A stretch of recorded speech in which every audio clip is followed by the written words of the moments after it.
Todos sabemos do sucesso que o Pix tem no Brasil como forma de pagamento, né, que se popularizou extremamente nos últimos anos, mas os Estados Unidos agora parecem estar indo no mesmo caminho e criando o seu próprio Pix global. E é sobre isso que eu quero falar no capítulo de hoje.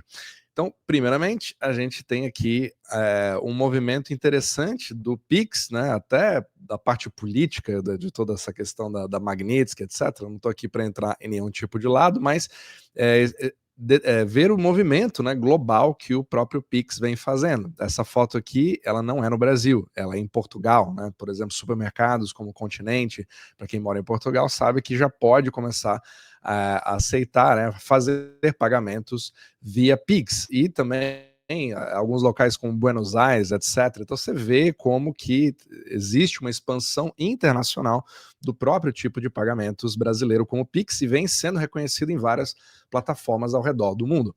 Nos Estados Unidos, a coisa é um pouco diferente. Você tem ali um outro sistema que não é público como o Pix, que na verdade é um consórcio entre bancos privados que se chama Zelle, né, o famoso Zelle, que os brasileiros conhecem aqui nos Estados Unidos, é extremamente usado porque ele tem características parecidas com o Pix, mas não é a mesma coisa, né? No Brasil, o Pix ele é muito mais centralizado, todos os bancos eles foram ali obrigados a entrar nessa, né, digamos assim, teve uma série de conflitos tal, mas se consolidou e teve uma explosão, e hoje você tem aí uma série de expansões em cima disso, como o Pix no cartão, o parcelamento de Pix, etc. Então, várias dessas variáveis assim estão começando a surgir.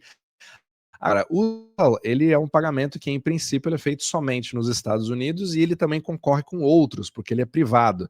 Ele é de uma empresa chamada Early Warning LLC, né, que é a que a detentora ali do Pix, né, que tem ali suas formas de poder trabalhar. Só que agora criou um movimento internacional que pode mudar completamente, voltado ali para o sistema euro-dólar e tudo que eu falo aqui. Mas antes de mais nada, se você gosta desse tipo de conteúdo sobre mecânica monetária, fluxo de pagamentos, como que o dinheiro é criado por bancos privados ou não privados, etc., e como que essa liquidez flui ao redor do mundo e modifica totalmente a situação para os seus investimentos, eu criei esse Substack, que é literalmente uma rede social focada para quem gosta de entender com mais profundidade, onde você vê vídeos aqui como esses que eu faço gratuitamente todos os dias, mas também eu tenho ali a Universidade Omnimacro, onde eu tenho vídeos semanais exclusivos para membros, onde a gente entra em detalhes sobre esse funcionamento. E eu também, para você entrar um pouco mais na parte prática, eu publico o nosso portfólio Omnimacro voltado ali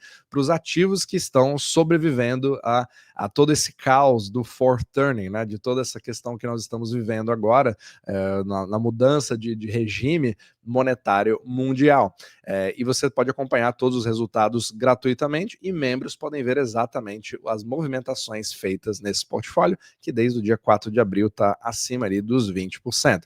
E no dia 5 de novembro, eu vou fazer uma masterclass totalmente gratuita, onde nós vamos entrar em detalhes da Terceira Guerra Mundial, mas no campo monetário, onde Estados Unidos e China vêm competindo para criar uma nova ordem em relação ao sistema monetário. E eu quero trazer o que está acontecendo nesses dois lados, mas em detalhe, né? Entrando no sistema eurodólar, o que está acontecendo na China, o pagamento CIPS, etc., todos esses sistemas. Então você pode se inscrever aqui no link da descrição abaixo. Isso é totalmente gratuito também. Então vamos lá, voltando ao nosso tema. Então agora o Zelle fez um anúncio de que ele vai começar a fazer a adoção de stablecoins para permitir pagamentos internacionais pela primeira vez. E isso é extremamente importante, porque se você entende a estrutura do Zelle, ele é voltado, ele é como um consórcio dos principais bancos ao redor do mundo. Então você tem JP Morgan, você tem Bank of America, você tem Citibank, você tem o próprio Wells Fargo, né, que são todos eles bancos de extrema importância ao redor do mundo. A gente chama de Global Systemic Important Banks, ou seja, bancos importantes, né, que são globalmente importantes, baseado no sistema euro-dólar. A distribuição de dólares ao redor do mundo depende extremamente da saúde desses bancos, que são extremamente regulamentados nos Estados Unidos, e são os que mais têm travas para poder fazer empréstimos bancários, que é parte dos assuntos que eu falo aqui nesse podcast também, para quem não me acompanha. Então, essa expansão internacional, ela faz parte justamente de toda uma estratégia baseada pelo Genius Act, né, que foi aprovado ali pelo Congresso, que eu já falei, né, em diversos capítulos, né, no Substack, no YouTube, como que o governo americano abraçou de forma gigante as stablecoins justamente pelas formas que elas permitem de ser uma ferramenta para uma redolarização do mundo. Inclusive no nosso Masterclass eu vou entrar em detalhes sobre esse assunto, justamente porque a definição de stablecoin usada, né, no Genius Act exige exige o lastro, né, o backing 1 para 1, quando você usa ali os T-bills, que são a dívida americana, né, os títulos da dívida americana. Então ele acaba criando uma exigência de compra cada vez maior, e essa adoção já vem sendo feita pelos maiores emissores já há muito tempo. Você tem Tether, né, que é o maior de todos, com mais de se não me engano, 180 bilhões de dólares de market cap em stablecoins, e que vem fazendo movimentos para se regularizar dentro dos Estados Unidos. Mas o principal vencedor nesse exato momento, né, além do próprio Tether, que é o USDT, você tem o USDC, que é baseado ali na própria Circle, né, que é parente ali da Coinbase. Então ela já é muito mais regulamentada porque ela já é feita nos Estados Unidos. Então esse é o foco da administração. Só que quando você tem bancos como o Zelle, ou instituições, na verdade, né, consórcios como o Zelle, fazendo esse tipo de adoção, aí você cria literalmente um apoio dos maiores bancos do mundo para fazer essa expansão e permitir os pagamentos. Então é como se você tivesse uma grande adoção. É como se você pegasse o sistema bancário tradicional e o regulamentasse outra camada cripto, né? Usando ali as ferramentas cripto para você transferir 24 horas por dia, 7 dias por semana, fazendo pagamentos de dívidas, settlements, né? Que é isso que você quer no momento que você usa aquilo como moeda. Então você vai percebendo a fusão desses dois mundos acontecendo cada vez mais rápido, assim, extremamente rápido, porque antes de 2025 não se tinha absolutamente nada disso. A administração anterior era muito mais hostil para esse tipo de adoção, apesar de que ela já vinha acontecendo, né, nas entrelinhas, nos mundos ali cripto, e já criando uma certa adoção já orgânica, mas agora tendo esse apoio governamental, né, bipartidário quase, que aconteceu agora no Congresso,